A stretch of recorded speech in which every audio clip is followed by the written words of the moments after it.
ऐसे सवाल सडनली परेशान कर देंगे, एक बार कर देते हैं। लाभांश के रूप में संख्या ली, जो मूल लाभांश होता है डिविडेंड, डिविडेंड होता है भाज्य। भाज्य को हमने x माना, 10% कम लिया तो 0.9x ले लिया। गलती से भाजक के रूप में, भाजक होता है डिविजर, भाजक, भाजक है ये y लिया। अब कह रहा है 20%, मूल भाजक से 20% कम थी, मूल भाजक से 20% कम थी, यानी इसने 8y ले लिया। 20% कम है, 80% है तो 8y ले लिया। मूल प्रश्न का सही भागफल 24 था और शेषफल 0 था। मूल प्रश्न था x डिविडेंड था, y डिविजन था, ठीक है। भागफल 24 था, भागफल 24 था, शेषफल 0 था।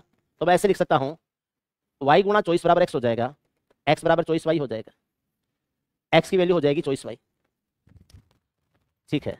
तो सुहास ने क्या भागफल प्राप्त किया, ये मानते हुए कि गणना में कोई त्रुटि नहीं थी। अब सुहास ने जो प्राप्त किया है वो ये है, x का मान 0.9x है और y का मान 0.8y है।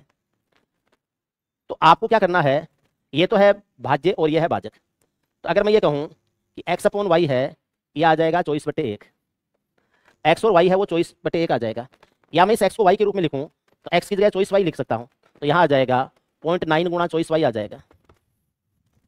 भाज्य हमेशा भाजक से डिवाइड होता है, तो ये आ जाएगा 0.9 इंटू 24y आ जाएगा। हमसे पूछा है कि उसका भागफल क्या हो जाएगा, तो ये जो भाज्य है उसमें भाजक का भाग दे दो, 0.8y से इसको डिवाइड कर दो, पॉइंट से पॉइंट कटेगा, y से y कटेगा, और 8 का तिगुना 24 होता है और 9 का तिगुना 27 आ जाएगा, ये आ जाएगा 27। तो भागफल कितना हो जाएगा, 27 आ जाएगा। सुहास का